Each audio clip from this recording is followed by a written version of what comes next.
Just 15 years ago, watching a video like this on demand, it was impossible. Filming cars the way we do, unheard of. We have defined a new process, and things like YouTube, well, they have changed the way car enthusiasts consume what we like to call car porn.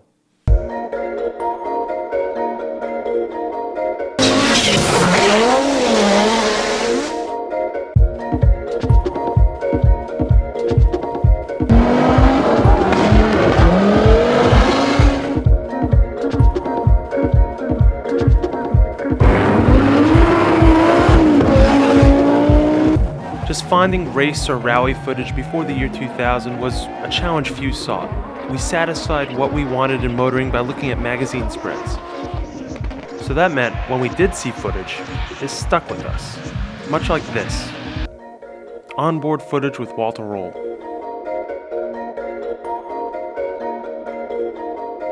After this point, I was fixated on rally, obsessed with trying to learn as much as I could, fascinated by the culture and the sport. I needed to see and hear more.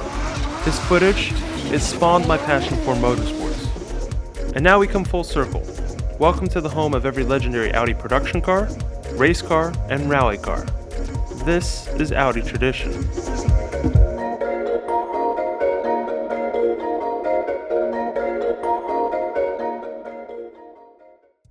That front grille, the way it looks on the road, the slope back, the sport back design, it just looks like it's supposed to eat up the miles, and it does. 6 months ago, I was crossing Germany as fast as I could in Quattro's top-of-the-line flagship, the RS7. 193 miles per hour was our top speed, legally on public roads. An absolutely outrageous experience. Carrying 300 pounds of equipment, 2 people, averaging over 100 miles per hour for several consecutive hours, all while achieving fuel economy standards of your standard EconoBox compact car from 1999. The sound in the cabin is not that loud, to be quite honest with you, but when you go outside and you hear the car passing by on its own, oh my God! There's an analogy to be had here. Think of how far we've come with the motor vehicle, the performance car, in only the past decade. Then look at how much knowledge has spread, how many experiences shared with things like YouTube. We're moving at a near exponential rate with technology growth. Things that help us learn, things that help us experience. You know, this is our first fuel stop for the day. We've done about 350K on a tank, which is pretty good for the speeds we've been doing. And then you get out and you walk away from the car and then you come back and you don't realize, holy God, how big this car is. It is gigantic. And now back to Audi Tradition. So the Quattro history is a very special history for Audi because it helped very much for the image of Audi. Now it was a technology revolution. It was, and it was just by incidents that they had the idea or came up with the idea to produce a four-wheel drive passenger car, because they were test driving a four-wheel drive off-road car for the German army, which was developed here at Audi, but was then badged Volkswagen. It was just some sort of very early badge engineering. Well, and one of the test engineers, he drove this car in Finland in the deepest winter, lots of snow, and managed to be much faster than all the other Audis that were also test driven at the same time. And and then he thought, well, why not put a four-wheel drive into our cars? And he went to Dr. Piech. He was head of the development part of Audi at that time, and said, well, why we're not going to do it? And he said, okay, let's try. We don't make a big fuss of it. Let's try it with on a smaller scale. And so they took a normal passenger car, an Audi 80, and placed the components of this military vehicle into it, and did first some test driving and so on. And eventually they started to develop the Quattro, and it was from the first beginning it was clear it's going to be a sporty car, it's going to be a coupe, and it should be driven in the World Rally Championship. To make the World Quattro and the product Quattro known worldwide, you need to have some sort of means and ways, and motorsports is always the best thing to do. And this one, this car here, is the short wheelbase sports Quattro. Now 214 of these cars were built, and they started production only to be possible to enter this car into the rally championship. Homologation. Right? Homologation. Yeah. There is an obvious demand and enthusiasm for Quattro content here on Drive. We even have a B5 RS4 hidden on our set, actually 2 of them. It's a car that every car enthusiast respects, if not loves. One of our best episodes ever on Drive was Chris driving the first and last generation RS4. This motor, remember, 2.7 bi-turbo V6, was tuned by Cosworth. In fact, it was completely redesigned by Cosworth, and it's so strong. And the history of these cars, well, it's actually very complex, but luckily, here's an explanation. The history of the company is so manifold, so complicated. It's not only cars, it's not only 5 makes or divisions or whatever. It's a history of East Germany, Saxony, and West Germany, Bavaria and North Rhine-Westphalia. So it's a very, very complicated but very interesting history. Well, Audi, or rather Auto Union, was the only company, the only German manufacturer in East Germany out of all the brands. There were some smaller manufacturers in East Germany as well, but you are right. Auto Union was the main passenger car manufacturer in East Germany, in Saxony. And Auto Union came into being in 1932, and it was a merger of 4 formerly independent companies. This was Audi and Horch at the town of Zwickau, and DKW in a small village in Zschopau, and the Wanderer Works in Chemnitz. And these 4 merged in 1932 because of the big depression, and became second biggest car manufacturer in Germany then. Biggest was Opel, General Motors, at that time. You had DKW with motorbikes and smaller cars. You had Wanderer with the middle class automobiles. Then you had Audi, the upper middle class, and the Horch cars that were the luxury cars of the 1930s. Just like this. Just like this, and you can see here how they depicted the different car makes. Like you have Horch, you have it on the radiator, you have a radiator figure. This is the winged Earth globe, and you had the 4 rings to show this is a product of Auto Union. And of course you must bear in mind that in 1932, when Auto Union came into being, nobody knew what is Auto Union. Is it a workers' union? What is Auto Union? So to make Auto Union a well-known company, they took up motorsports. So they started in 1934 with these 16-cylinder racing cars that were developed by Porsche for Auto Union. But the different makes were kept, and each make had its own class in automobile manufacturing in Germany. Now, for instance, here you have the Wanderer.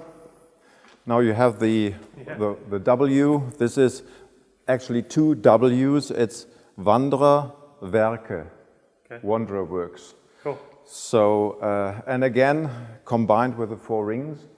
Now the four rings were not from the very beginning put on the radiator. They started doing that in 1934.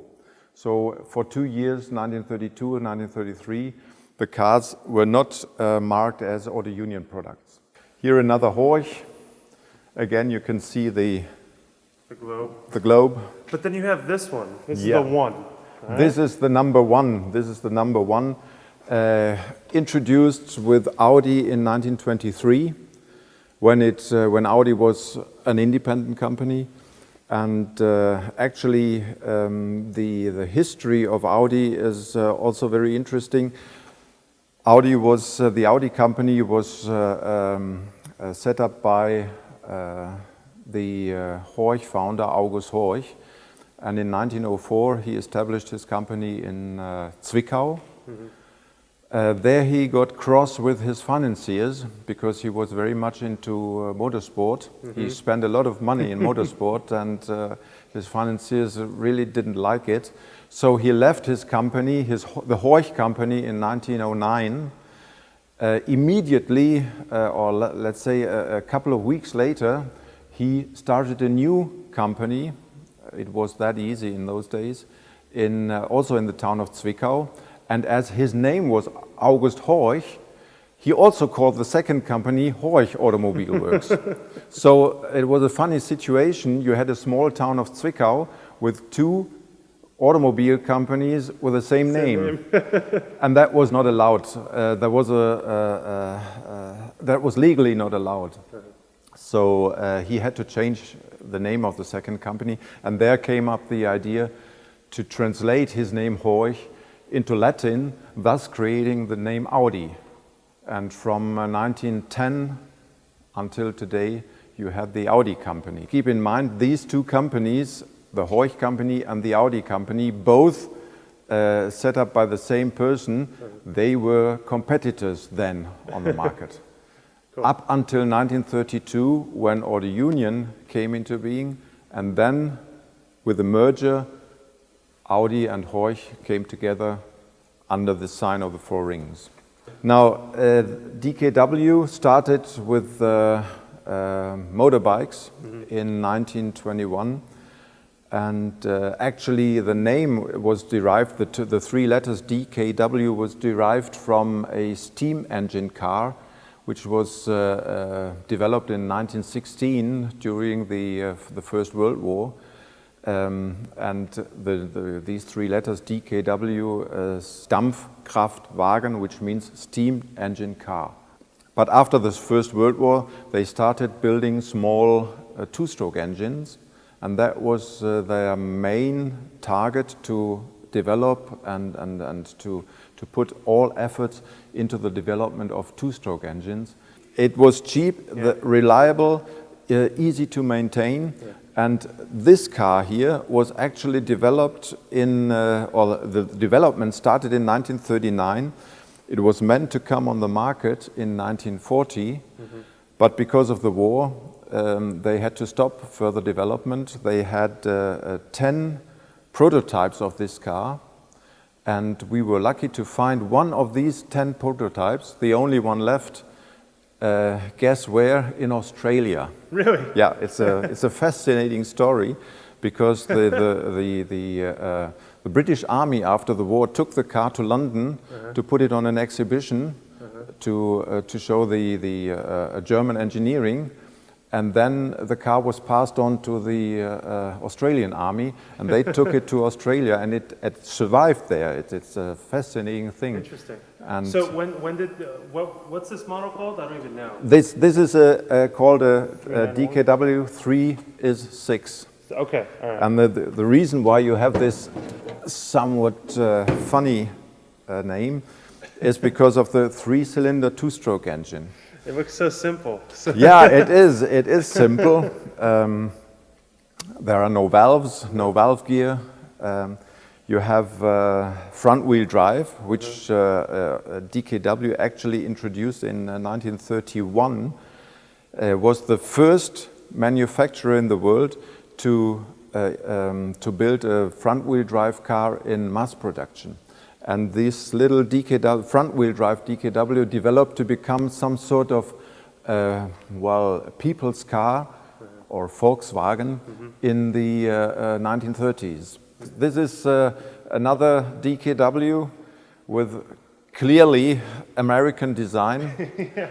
And it still has the three-cylinder two-stroke engine, whereas when you see the bonnet, you think, well, it's a V6 or at least a bigger engine. But looking underneath, you can still see this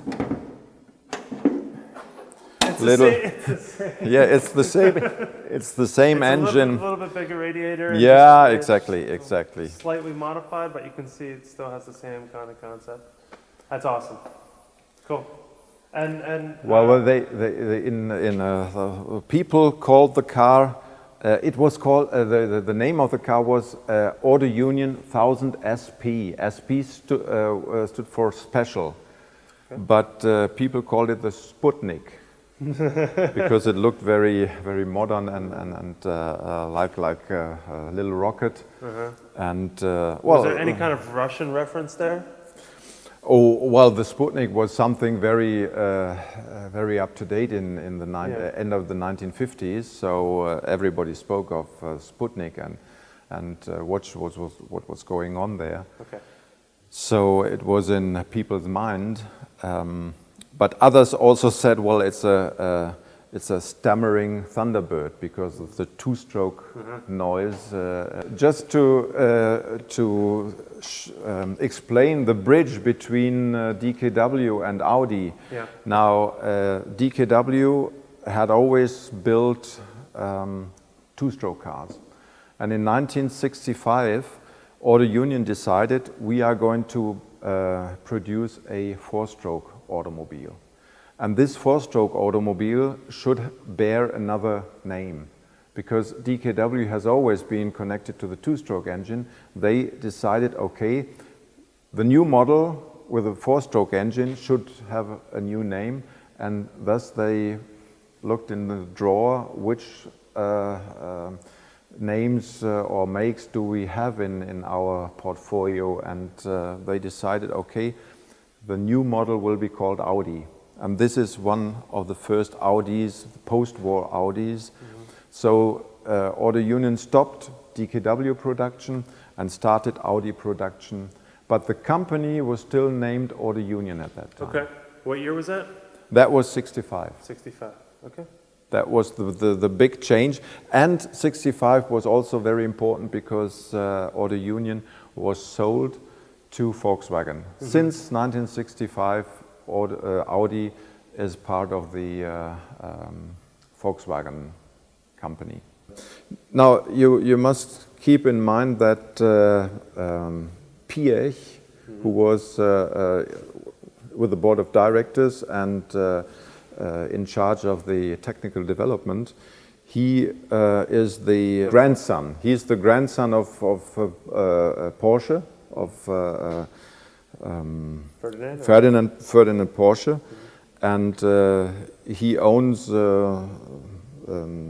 part of the Porsche company, sure. And at that time, in the 1990s, Porsche was not that well off. Now, Porsche has a development center, yes, and they needed work. So Piech said, okay, here we want to have a high-speed passenger car. High-speed estate. High-speed estate. It was one of the first. It was actually the first. Yeah, exactly. High-speed estate. That would be the correct word.